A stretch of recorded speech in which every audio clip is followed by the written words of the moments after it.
నాయకులు పెద్దలు గౌరవనీయులు శ్రీ కల్వకుంట్ల చంద్రశేఖరరావు గారికి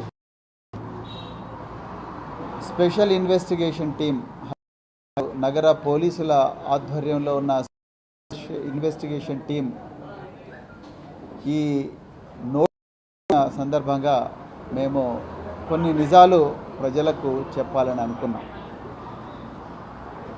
మొదటి నుండి భారత పార్టీ రేవంత్ రెడ్డి కాంగ్రెసు ప్రభుత్వం అసలు సమస్యలను పక్కదోవ పట్టించి ప్రజలకు నెరవేరని హామీలిచ్చి వాళ్ళను మోసం చేసి గద్దెనెక్కిన వైనాన్ని ప్రశ్నిస్తున్న తీరు నుండి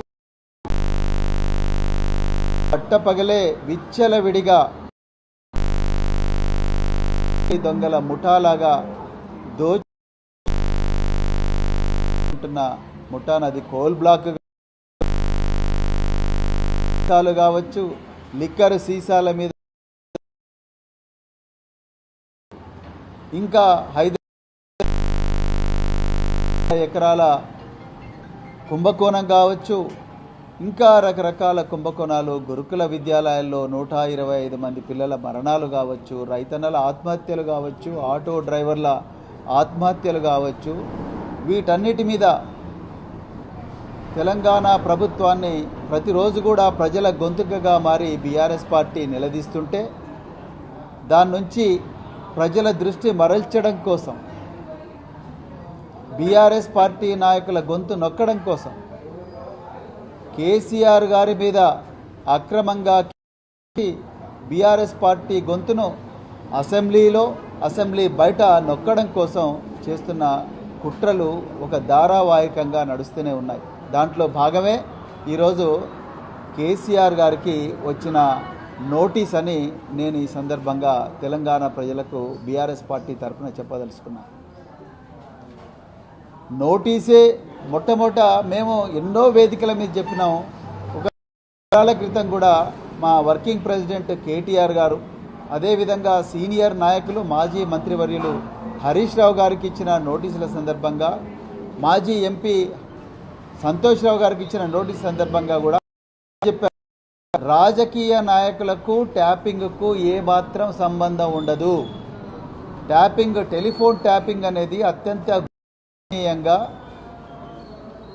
4 గోడల మధ్యలో కేవలం కొద్ది మంది పోలీస్ అధికారులకు జరిగే అధికారబద్ధమైన చట్టబద్ధమైన ప్రక్రియ అని మేము చెప్పడం జరిగింది. 1885 సంవత్సరంలోనే ట్యాపింగ్ చట్టబద్ధమని ఒక చట్టం వచ్చింది. ఆ చట్టం పేరే ఇండియన్ టెలిగ్రాఫ్ యాక్ట్ 1885. సెక్షన్ 5 చాలా క్లియర్గా దేశ రక్షణ కోసం, అంతర్గత భద్రత కోసం, మనీ లాండరింగ్ను నిరోధించడం కోసం, పన్నుల ఎగవేతను నిరోధించడం కోసం, ప్రాణాలను కాపాడడం కోసం, ఉగ్రవాద దాడుల నుండి, తీవ్రవాద దాడుల నుండి ప్రజలను రక్షించడం కోసం దేశంలో ఉండే నిఘా సంస్థలు ట్యాపింగ్ చేయవచ్చని చెప్పేసి చట్టమే చెప్తున్నది. అది కేవలం పోలీసు వాళ్ళకే తెలుసు, నిఘా సంస్థలకు మాత్రమే తెలుసు. రాజకీయ నాయకులకు ఎవరికీ తెలియదు. దాని మీద రాజకీయ నాయకులకు ఎలాంటి అధికారాలు ఉండవు, ముఖ్యమంత్రి గారితో సహా. ఏ ముఖ్యమంత్రి కూడా నిఘా సంస్థలకు పలాని నెంబర్ ట్యాప్ చేయమని చెప్పరు. ఏ నిఘా సంస్థ అధిపతి కూడా ముఖ్యమంత్రికో లేకపోతే మంత్రులకో ఎవరికి కూడా మేము ఈ విధంగా సమాచారం అన్న విషయం చెప్పరు. ఇది గత సందర్భాల్లో చాలాసార్లు కూడా మేము ప్రజల ముందర చట్టాన్ని ముందర పెట్టి చెప్పడం జరిగింది. అయినా కూడా సంబంధం లేని మంత్రుల, హరీష్ రావు గారు ఎన్నడూ కూడా హోంశాఖ మంత్రి గారు, కేటీఆర్ గారు ఎన్నడూ కూడా హోంశాఖ మంత్రి గారు, అదేవిధంగా జోగినపల్లి సంతోష్ గారు ఎప్పుడు కూడా పనిచేయలేదు. అయినా కూడా వాళ్ళను వేధించాలని చెప్పేసి ఎంతోమంది రాజకీయ నాయకులను, ముఖ్యంగా ప్రతిపక్ష పార్టీల నాయకులను వేధించాలని చెప్పేసి 2 సంవత్సరాలుగా నోటీసుల మీద విచారించిన తర్వాత కూడా వీళ్ళకేం దొరకలేదు. వీళ్ళకేం దొరకనందుకు అప్పుడు 2వ సిట్ వేసి ఒక 4 ఐపీఎస్ అధికారులను పెట్టి మళ్ళీ సీనియర్ రాజకీయ నాయకులను మాజీ మంత్రులను పిలిచి మళ్ళీ వేధిస్తూ ఉన్నారు. ఒక మంత్రి అంటాడు వీళ్ళని సాక్షులనే చూస్తున్నాం అంటాడు. మరి 160 సిఆర్పిసి కింద సాక్షులని చెప్పినప్పుడు మరి సాక్షులను ఒక గంట సేపు విచారిస్తే అయిపోతుంది, లేకపోతే ఒక 2 గంటలు విచారిస్తే అయిపోతుంది. సాక్షులను 7 గంటల నుండి 9 గంటలు విచారిస్తే ఆ విచారణ జరుగుతున్న క్రమంలో మీడియాకు అన్నీ కూడా అశ్లీలమైన థంబ్నెయిల్స్, వ్యక్తిగత హననం చేసే సమాచారం మీడియాకు లీక్ చేసి యూట్యూబ్లో కానీ లేకపోతే సెటిలైట్ టీవీల్లో కానీ వీళ్ళ కుటుంబాలలో చిచ్చు పెట్టే విధంగా దుష్ప్రచారం చేస్తూ ఉన్నారు. జరిగింది అది ఈరోజు తారాస్థాయికి చేరింది. కేసీఆర్ గారు చేసి కోసం నేను ఒక విప్లవాత్మకమైన నినాదం తీసుకొచ్చి పోరాటం చేయడమే వారు చేసిన పాపమా? నిరాహార దీక్ష 9 రోజులు చేసి ఢిల్లీలో కాంగ్రెస్ ప్రభుత్వం మెడలు వంచి తెలంగాణ ప్రక్రియ స్టార్ట్ అయిందనే ఒక అప్రూవల్ తీసుకురావడమే వారు చేసిన నేరమా? 4 కోట్ల మంది అణిచివేతకు గురైతే ఆ అణిచివేతకు గురైన ఈ ప్రజలను, నిద్రావస్థలో ఉన్న ప్రజలను, వాళ్ళనందరినీ కూడా జాగృతం చేసి తెలంగాణ తీసుకురావడమే వారు చేసిన నేరమా? పోరాటాలు చేసి తీసుకొచ్చిన తెలంగాణను కాంగ్రెస్ నుంచి విముక్తి చేసి బతికించి తెలంగాణను దేశంలోనే గొప్ప రాష్ట్రంగా తీర్చిదిద్దిన పరిస్థితే ఈరోజు మరి చేయడమే కేసీఆర్ గారు చేసిన తప్ప. ముఖ్యమంత్రి గారికి ట్యాపింగ్కు ఏమాత్రం సంబంధం లేదు అని, అసలు రాజకీయ నాయకులకు ట్యాపింగ్ సంబంధం లేదు.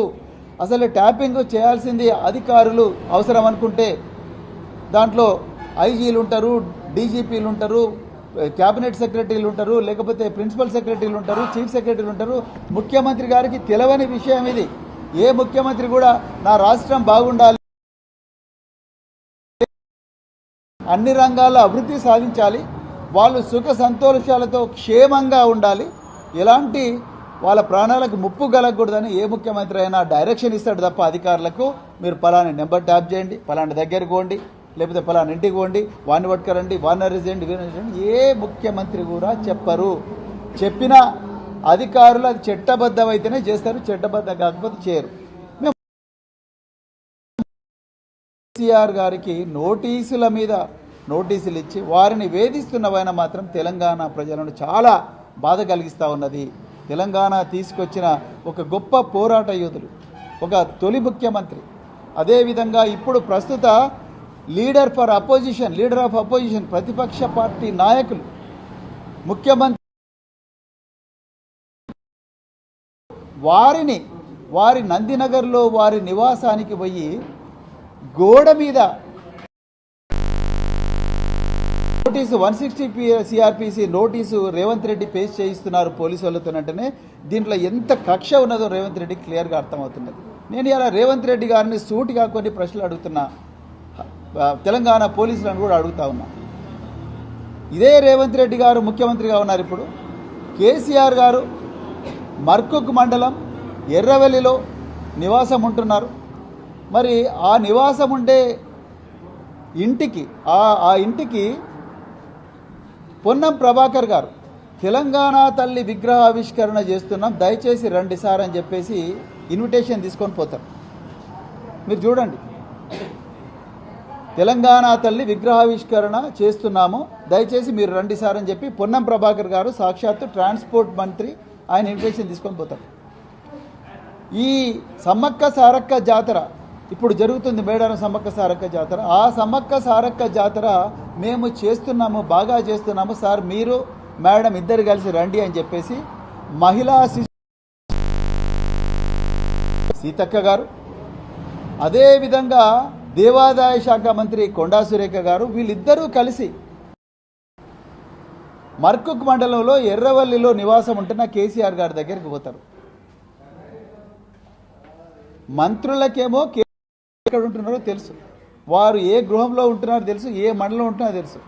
కానీ ముఖ్యమంత్రి హోంమంత్రి అయిన రేవంత్ రెడ్డి కింద పనిచేస్తున్న పోలీసులకు మాత్రం కేసీఆర్ గారు నందినగర్లో అని ఎలక్షన్ అఫిడవిట్లో ఉన్నది. అందుకొరకు అఫీషియల్ రికార్డ్స్లో నందినగర్ అని ఉన్నది కాబట్టి నందినగర్లోనే మేము ఎగ్జామిన్ చేస్తాము అని చెప్పి ఒక నోటీసు పంపించారు. మరి నోటీసు పంపించిన వాళ్ళు నోటీసు ఇంటి మీద అతికిచ్చిండ్రు. ఎంత ఘోరం! లీడర్ ఆఫ్ అపోజిషన్ ప్రతిపక్ష నాయకుడు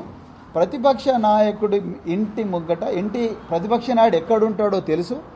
ఆ క్యాబినెట్లో ఉండే మంత్రులందరూ కూడా ప్రతిపక్ష నాయకుడి ఇంటికి పోయి రకరకాల పండగలకు కార్యక్రమాలకు ఇన్వైట్ చేయడం వచ్చు, ఫోటోలు దిగడం వచ్చు, సోషల్ మీడియాలో పెట్టడం వచ్చు, అధికారికంగా ఇన్విటేషన్ ఇవ్వడం వచ్చు. కానీ రేవంత్ రెడ్డి గారి కింద పనిచేస్తున్న పోలీసులకు మాత్రం కేసీఆర్ గారి నివాసం ఉంటున్న బంజారా హిల్సే కనిపిస్తూ ఉన్నది, నందినగరే కనిపిస్తూ ఉన్నది. అక్కడ గోడకు అంటించి వచ్చిండ్రు. ఇంతకన్నా దుర్మార్గమైన కక్షపూరిత రాజకీయం ఏమన్నా ఉంటుందా? ఒకసారి తెలంగాణ ప్రజలు ఆలోచించాలి. నేను దాంట్లో లీగల్ పాయింట్స్ కూడా చెప్తాను, ఎందుకు నోటీస్ అంచడం తప్పనేది. మీరు మరి హైదరాబాద్ నగర పోలీసులు కేసీఆర్ గారు ఆ నోటీస్ తీసుకొని వారు వెంటనే ఆ నోటీసు అందిన వెంటనే వారికి సమాచారం అందిన వెంటనే వారు వెంటనే ఏం చెప్పిండ్రు, అయ్యా నేను మర్కుక్ మండలం ఎర్రవల్లి గ్రామంలో ఉంటున్నాను, నా వయసు 65 సంవత్సరాలకు పైబడ్డది, చట్ట ప్రకారం 65 సంవత్సరాల పైబడ్డ వ్యక్తులను మీరు వాళ్ళు ఎక్కడుంటే అక్కడనే వాళ్ళతో మాట్లాడాలి, వాళ్ళని విచారించాలి, అంతే తప్ప మరి నేను పరిస్థితి లేదని చెప్పిన తర్వాత కూడా మళ్ళీ కక్షతోని మళ్ళీ నందినగర్ పోయి మళ్ళీ ఫేస్ చేశాం. ఒక లీడర్ ఆఫ్ అపోజిషన్, తెలంగాణ తొలి ముఖ్యమంత్రి,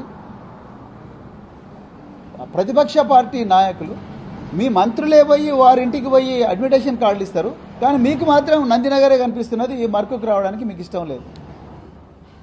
అంటే ఎంత కక్ష రేవంత్ రెడ్డి మనసులో ఉన్నదో, ఇలా ఎంత కక్ష, ఎంత వివక్ష మీరు చూడండి. మీరు కేసీఆర్ గారికి ఇచ్చిన నోటీసులో హైదరాబాద్ నగర పోలీసులు ఏమంటున్నారు, మా అఫీషియల్ రికార్డ్స్ ప్రకారము, మీ ఎలక్షన్ అఫిడవిట్ ప్రకారము మీ ఇల్లు నందినగరే అడ్రస్ ఉంది కాబట్టి మేము నందినగర్లోనే పేస్ చేస్తామంటున్నారు. నేను ఇలా హైదరాబాద్ నగర పోలీసులను, ఇప్పుడున్న సిట్టు పోలీసులను ఒక 2 ప్రశ్నలు అడగాలనుకున్నాను. అయ్యా మరి మీరు అదే నిజమైతే ఈ సిద్దిపేట ఎమ్మెల్యే తన్నీరు హరీష్ రావు గారు వారి నివాసం వచ్చేసి ఎలక్షన్ అఫిడవిట్ అఫీషియల్ రికార్డ్స్ ప్రకారము వారి నివాసం వచ్చేసి 11-1-59/12 భారత్ నగరు సిద్దిపేట పట్టణంలో వారి అఫీషియల్ రికార్డు. మరి మీరు హరీష్ రావు గారికి 19/1/2026 నాడు ఇచ్చిన నోటీసులో ఏం అడ్రస్ పెట్టిండ్రు సిట్టు చీఫ్ గారు? మీరు ఏం అడ్రస్ పెట్టిండ్రు?